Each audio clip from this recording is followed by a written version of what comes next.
Hi, it's Mark with Corelight. I want to talk to you about detecting EDR evasion.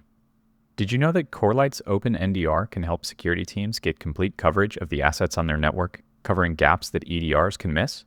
Let's take a look. It's a new day, and I've just started my shift. I'm going to take a look at the detections which have been assigned to me. I have one detection in my queue. Let's dive in. Here, we can see that this detection is an anomaly, meaning it came from our anomaly detection engine and is pointing out that something has changed behavior as compared to the learned baseline. We can see the MITRE attack techniques that are mapped to this detection and the specifics of the behavior. In this case, 10.0.35.10 used a user agent of wget, which is unusual because according to the baseline, the assets in this part of the network are much more likely to use Chrome.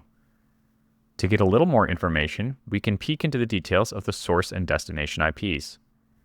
It looks like the asset at 10.0.35.10 doesn't have an EDR agent installed. Peeking at the destination, we can see that it is in the IP range associated with GitHub.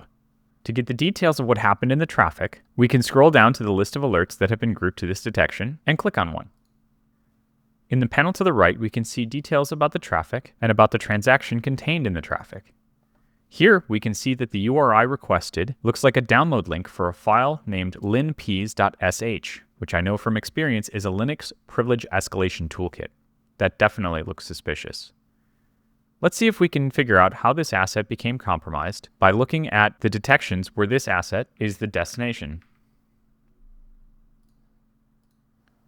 It looks like an IP on the internet has been busy interacting with 10.0.35.10. scanning it, attempting to authenticate to it, and even attempting exploits against it. Let's investigate this high severity detection related to an exploit. The detection logic for this detection is right here, but I don't need to read it because Corelight also provides automatically generated plain English descriptions of the detection logic, so I can see that the system is looking for posts to a specific URL where the contents of the post includes the word key surrounded by some characters and also contains a zip file signature.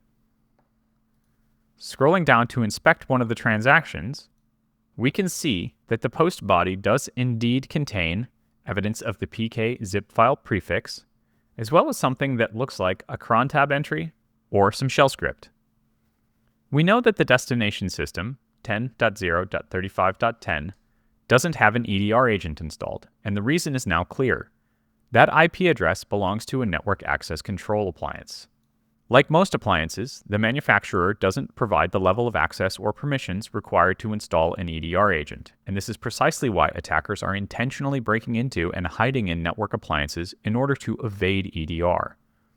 However, with the comprehensive visibility granted by using Corelight's Open NDR, the attacker had nowhere to hide, and we were able to see their behaviors so we could shut them down and remove them from the environment. Thanks for watching.